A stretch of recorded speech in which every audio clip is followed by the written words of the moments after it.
Finally অনেক ল্যাদ খাওয়ার পর একটা ভিডিও এডিটিং করতে বসেছি। এই যে আমরা বেরিয়ে পড়েছিলাম, দুজনে দুই জায়গায় যাবো বলে ঠিক করেছিলাম। ফাইনালি দুজনের দুটো মতই সফল হলো। আমার একটু ড্রেস দেখতে যাওয়ার দরকার ছিল, তো ওর একটু ঘুরতে যাওয়ার ইচ্ছা হচ্ছিল। ফাইনালি দুটোই সফল হয়ে দুজনেই দুরকম জায়গায় গেলাম। তো দেখে শুনে সব কিছু দেখে খুব একটা কালেকশন ভালো ছিল না বলে কিছু নেওয়া হলো না।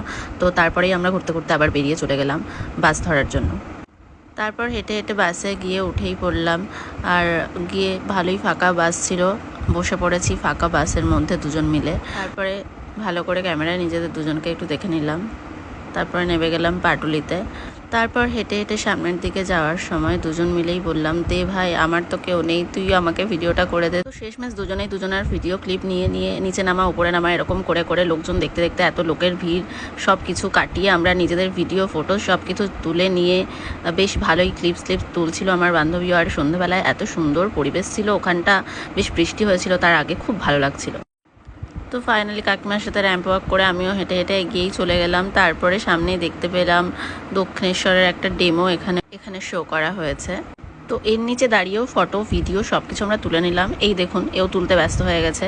তারপরে আবার গেলাম, খিদে তো পেয়েছে স্বাভাবিক, হেঁটে হেঁটে খাবার আনতে ওই যে এনে দিয়েছে আমাকে, আমি বসে বসে খাবো। তারপর একটা অর্ডার করলাম, আবার খেলাম। দিয়ে ভাবলাম এবার খেলে ভাই মোটা হয়ে যাচ্ছি, আরোই হয়ে যাবো, এবার আইসক্রিম খেয়ে বাড়ি চল তাড়াতাড়ি। তারপর আইসক্রিমটা তাড়াতাড়ি নিলাম। তারপর তাড়াতাড়ি করে অটো ধরার জন্য ছুটে ছুটে গেলাম। এই যে অটোতে বসেও ভিডিও শুরু করে দিয়েছে মহারানী। তারপরে অটো থেকে নেমে টাটা বাই বলে সি অফ করে চলে গেলাম।